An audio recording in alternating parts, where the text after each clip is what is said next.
날씨도 따뜻해지고 야외에서 보내는 시간이 많아지는 계절이죠. 요즘은 코로나 때문에 실내 스포츠나 실내 모임보다 등산, 골프, 캠핑 등 야외에서의 운동과 활동을 즐기는 사람들이 많이 늘어나고 있다고 합니다. 오늘은 운동 후 피부 변화와 피부 관리에 대해 이야기할게요. 안녕하세요. 피부과 전문의 연세고운 피부과 닥터 고운 피부 윤나영입니다.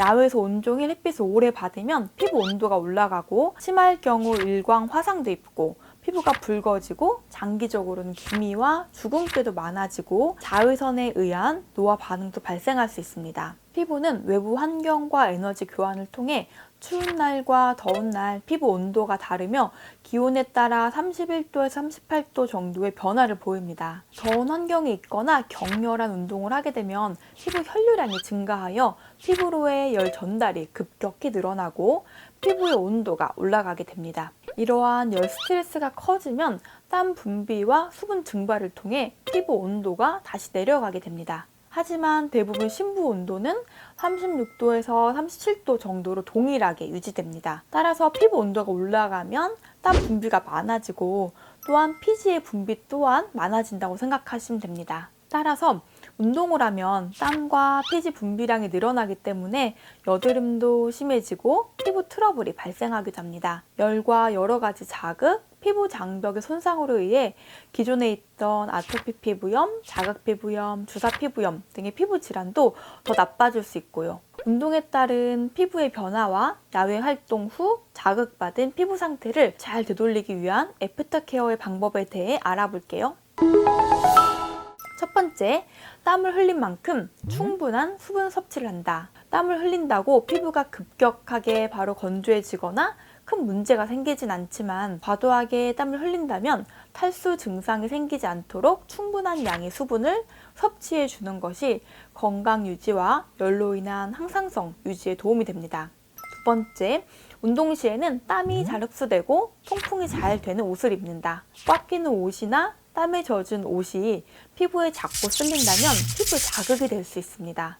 따라서 옷에 붙거나 땀 흡수가 안 되는 나일론 제품보다는 땀이 잘 흡수되는 소재, 통풍이 잘 되는 면이나 기능성 소재의 옷을 입는 것이 좋습니다. 세 번째, 운동 후 바로 샤워를 해준다. 운동을 하면 스트레스가 해소되고 전반적인 건강이 좋아집니다. 하지만 피부에는 주의해야 할 것이 있는데요. 운동을 하면 땀과 노폐물이 나오는데 이것을 빠르게 씻어주지 않으면 땀과 노폐물로 인해 모공이 막혀 여드름이 심해지거나 아토피나 자극 피부염, 주사 같은 기존 피부염이 심해질 수 있습니다. 따라서 운동이 끝난 뒤 땀과 노폐물이 모공을 막기 전에 바로 샤워를 해주는 것이 중요합니다. 네 번째, 선크림과 선기능성 제품을 사용한다. 야외 활동에서 가장 중요하고 아무리 강조해도 지나치지 않는 것이 자외선을 막기 위해 선크림을 사용하는 것이죠. 자외선을 많이 받으면 이로 인해 급작스러운 색소나 주근깨, 기미가 악화되거나 발생할 수 있습니다. 장기적으로는 자외선이 콜라겐을 파괴시키기 때문에 피부 노화와 모공이 늘어지게 하는 역할을 합니다. 심할 경우 일광 화상 등의 심한 반응이 올 수 있고 피부암도 유발합니다. 선크림은 야외에 나가기 30분 이전에 사용하고 SPF 50 이상, PA2 포지티브 이상을 사용하며 야외에서도 두세 시간에 한 번씩 덧발라줍니다. 모자로 한 번 더 열과 자외선으로부터 얼굴을 보호해주면 좋습니다. SPF 기능 있는 옷과 모자를 선택하면 더 자외선을 막아줄 수 있습니다. 다섯 번째, 기초 화장과 메이크업은 가볍게 한다. 두꺼운 메이크업을 한 상태로 운동을 하면 땀을 흘리면서 메이크업이 흘러내려 땀과 노폐물과 함께 모공을 더 막고 피부에 더 많은 자극을 줄 수 있습니다. 운동하기 전에는 산뜻한 타입의 보습제 등 너무 두껍지 않은 스킨케어를 해주시고 색조 화장을 최대한 안 하는 것이 좋습니다. 여섯 번째, 마스크도 주의하자. 특히 요즘은 마스크를 쓰고 운동을 하게 되는데 마스크 안은 고온 다습하기 때문에 두껍게 화장을 하고 마스크를 쓰고 운동한다면 운동 후에 여드름 등의 피부 트러블이 더 많이 악화될 수 있습니다. 또한 마스크 자체의 부직포가 피부에 자주 쓸리면서 자극을 유발할 수 있는데 이때 자극 피부염이나 기존의 아토피 피부염, 지루 피부염, 주사 피부염 등이 악화될 수 있습니다. 사람이 아무도 없는 곳에서는 마스크 안에 공기도 한 번씩 환기해 주시고 마스크는 일회용이므로 땀에 많이 젖어 있다면 새 것으로 교체해 주시는 것이 좋습니다. 7번째, 운동 후 피부 온도를 낮추어 준다. 야외에서 운동 후 자외선으로 인한 열 손상을 받았다면 시원한 시트팩이나 식염수팩, 시원한 오이 등으로 피부 온도를 바로 낮추어 주는 것이 좋습니다. 시트팩은 구성 성분이나 팩의 종류, 피부의 민감도 등에 따라 자극이 되거나 트러블이 올라올 수도 있기 때문에 피부가 예민할 때는 시원한 식염수를 꺼즈나 화장솜에 묻혀 10분 정도 올려놓는 식염수팩을 해주시면 됩니다. 시원하게 한다고 얼음을 직접 피부에 대면 더 자극이 될 수 있으니 그러진 마시고 냉장고 정도의 온도로 피부를 식혀주시면 됩니다.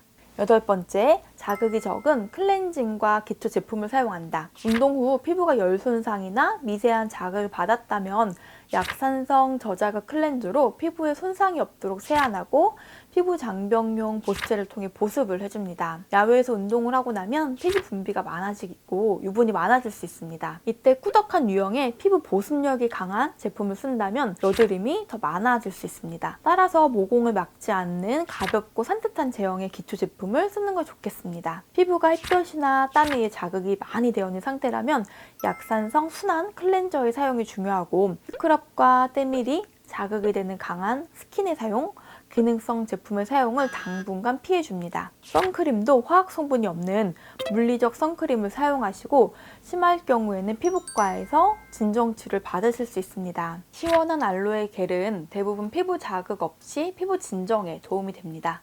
피부 보습에 도움이 되는 히알루론산 성분이나 진정에 도움이 되는 아줄렌 성분이 있는 앰플 등의 사용도 도움이 될 수 있습니다. 9번째, 심할 때는 병원에 내원하고 피부 관리도 꾸준히 신경 쓰자. 야외 활동 후 일광 화상이 의심되거나 다른 피부염 증상이 너무 심해졌다면 피부과에 내원하여 치료를 받아야 합니다. 약을 처방받을 수도 있고 너무 민감한 피부에는 진정 치료를 받을 수도 있습니다. 또 장기적인 야외 운동이 모공과 피부 탄력에 영향을 주는데요. 자외선으로 인해 콜라겐이 파괴되고 높은 온도로 인해 피지 분비가 늘어나 모공이 늘어나면서 피부 탄력이 저하되고 주름이 많아집니다. 이때에는 탄력 모공 치료를 받으면 되는데 울리지오 같은 고주파 레이저, 고주파 프락셀, 제네시스 등의 레이저나 콜라겐 형성에 도움이 되는 주사 치료를 권해드립니다. 여름에 야외에서 운동을 하면 기미가 심해질 수 있는데요. 여름에 햇볕이 걱정되어 레이저 받기를 꺼려하는 분들이 있지만 레이저 토닝과 같이 피부 손상이 적으면서 멜라닌 색소를 줄일 수 있는 레이저는 여름에도 꾸준히 받아주는 것이 자외선으로 인한 기미나 색소가 악화되지 않는 데 도움이 됩니다. 가을이나 겨울이 될 때까지 피부가 나빠지고 색소가 많아지는 것을 참고 기다릴 필요는 없으니 겨울에 레이저를 시작하지 마시고요. 여름에도 색소가 심해진다면 피부과 전문의를 찾아 가벼운 색소 치료를 받기를 권해드립니다. 이상으로 등산, 골프, 캠핑 등의 야외 활동과 야외 운동에 따른 여러 피부 변화와 주의사항에 대해 설명드렸는데요. 피부 건강을 지키면서 즐거운 야외 활동, 야외 운동을 할 수 있기를 바랍니다. 정보가 유익하고 도움이 되셨다면 구독과 좋아요 부탁드립니다. 이상으로 닥터 고운 피부, 피부과 전문의 윤나영이었습니다. 감사합니다.